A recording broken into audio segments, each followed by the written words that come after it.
Hello बच्चों, I hope कि आप सब अच्छे होंगे और अपने घरों में स्वस्थ होंगे।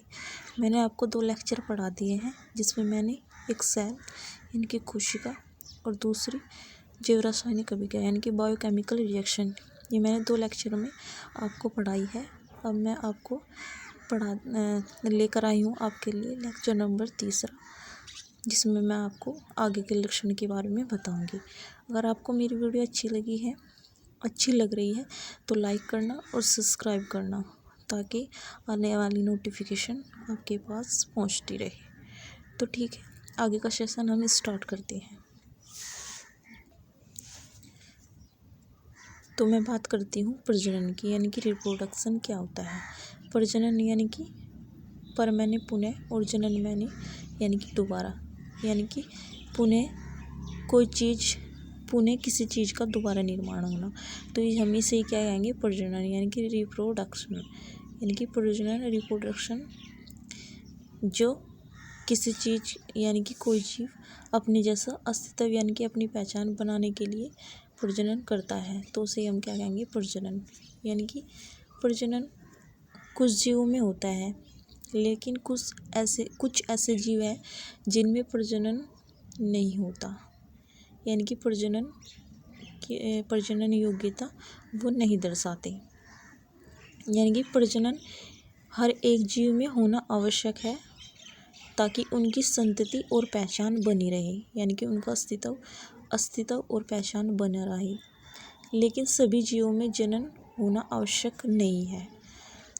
तो ये हम कह सकते हैं कि जनन यानी कि प्रजनन कुछ ऐसे जीव हैं जिनमें नहीं होता। जैसे हम बात करते हैं खच्चर और श्रमिक मक्खी और हिन्नी, जिनमें जनन योग्यता नहीं दर्शाती। अगर हम बात करें ये जनन योग्यता क्यों नहीं दर्शाते, क्योंकि इनमें क्रोमोसोम नंबर क्या होता है, ज़्यादा होता है। तो हम कह सकते हैं कि इनमें जनन योग्यता नहीं होती। अगर हम बात करें प्रजनन की, यानी कि रिप्रोडक्शन की, प्रजनन 2 प्रकार का होता है, एक अलैंगिक और लैंगिक। अगर हम अलैंगिक की बात करें तो अलैंगिक में भ्रूण नहीं बनता, यानी कि कोई निर्माता कोई निषेचन युग्मक इसमें नहीं बनते। अगर हम लैंगिक की बात करें तो इसमें भ्रूण बनता है, यानी कि निर्माता निषेचन होगा, युग्मक बनेंगे, भ्रूण का निर्माण होगा। तो इसे हम क्या कहेंगे, लैंगिक, और इसे हम क्या कहेंगे, अलैंगिक। जैसे मैंने बताया खच्चर, श्रमिक मक्खी और हिन्नी, ये इनमें जनन योग्यता ये नहीं दर्शाते। तो हमने बताया प्रजनन, यानी कि प्रजनन एक प्रकार का लक्षण है जीवों का, यानी कि जीवों में ये लक्षण होना आवश्यक है, लेकिन सभी जीव जनन करें ऐसा आवश्यक नहीं है। तो मैंने प्रजनन आपको लक्षण बताया। अब आगे चलते हैं, आगे बात बताते हैं। जो दूसरा लक्षण है वह है ग्रोथ, यानी कि वृद्धि।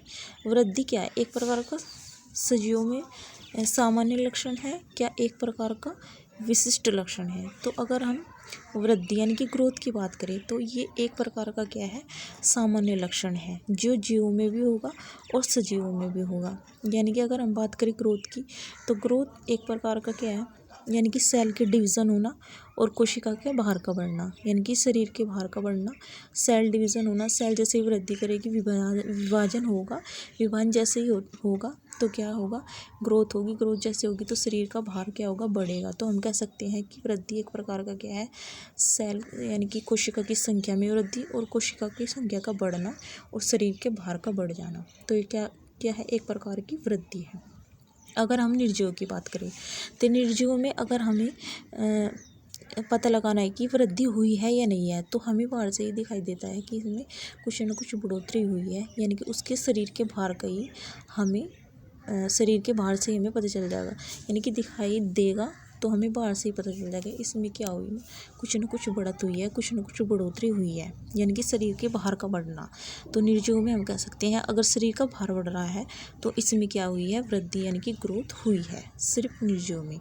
अगर हम सजीव की बात करें तो सजीव में दोनों प्रकार की वृद्धि होना आवश्यक है, शरीर के बाहर का भी बढ़ना और कोशिका की संख्या का भी बढ़ जाना।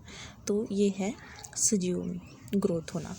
अब हम कहते हैं कि जैसे एग्जाम्पल में दूँ निर्जीव का, जैसे एग्जाम्पल निर्जीव में बताते हैं कि कैसे हम देख सकते हैं, कि कैसे हम पता लगा सकते हैं कि हाँ हमें कि इसमें कुछ बड़ा है कि नहीं बढ़ा है।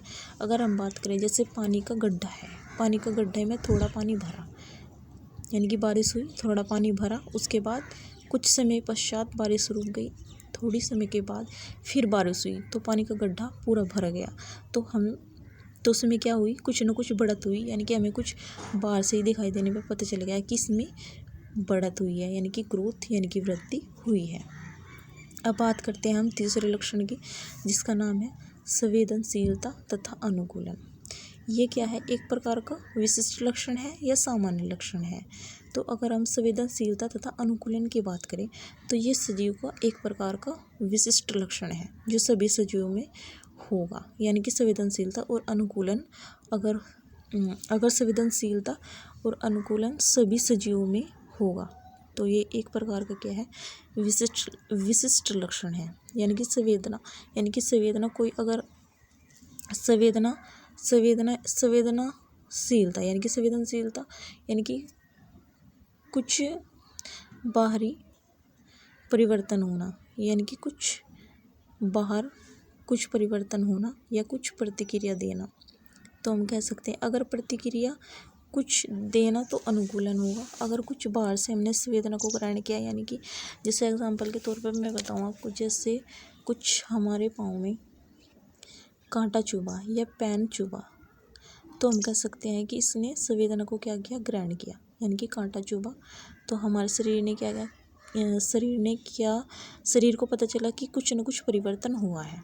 तो परिवर्तन जैसे हुआ उसके अनुरूप शरीर ने उसके अनुरूप ढल जाना और उसे ग्रहण करना और उसके शरीर को प्रतिक्रिया देना, ये क्या है, एक प्रकार का अनुकूलन है। यानी कि कुछ ग्रहण करना, परिवर्तन, जैसे बाहरी वातावरण में कुछ परिवर्तन होते हैं तो हमें पता चल जाता है कुछ न कुछ परिवर्तन हुआ है, तो ये एक प्रकार की क्या है, संवेदना। और अनुकूलन क्या है, एक प्रकार के उसके प्रतिक्रिया देना, यानी कि कुछ जीवों को प्रतिक्रिया देना कि कुछ न कुछ प्रतिक्रिया देना, यानी कि उसके अनुकूल कुछ क्रिया करना, तो इसे हम क्या कहेंगे, अनुकूलन। तो संवेदनशीलता और अनुकूलन एक प्रकार का क्या है, सजीव का विशिष्ट लक्षण है। अगर हम बात करें तीसरा लक्षण हमें पढ़ा, अब हम चौथे लक्षण की बात करें जिसका नाम है गति। यानी कि गति किस किस्म में होगी, गति क्या है, गति क्या सजीवों और निर्जीवों में दोनों में होती है। तो अगर हम गति की बात करते हैं तो गति सजीव और निर्जीव दोनों में होगी। यानी कि गति एक प्रकार का क्या है, सामान्य लक्षण है, ये एक प्रकार का विशिष्ट लक्षण नहीं है, एक प्रकार का क्या है, सामान्य लक्षण है। अगर हम गति की बात करें निर्जीवों में, जैसे अमीबा, क्लेमाइडोमोनास और हरी शैवाल, ये ऐसे जीव हैं, यानी कि निर्जीव हैं, जो क्या करते हैं, अपने को उत्पादों यानी कि गमन करते हैं और गति करते हैं। तो हम कह सकते हैं कि गति एक प्रकार का क्या है, सामान्य लक्षण है जो सजीव और निर्जीव दोनों में होगा। जैसे एग्जाम्पल बताए मैंने, अमीबा, क्लेमाइडोमोनास और हरी शैवाल। तो ठीक है, अगर आपको मेरी वीडियो अच्छी लग रही है तो लाइक करना और सब्सक्राइब करना। तो आप लोगों का धन्यवाद, थैंक यू।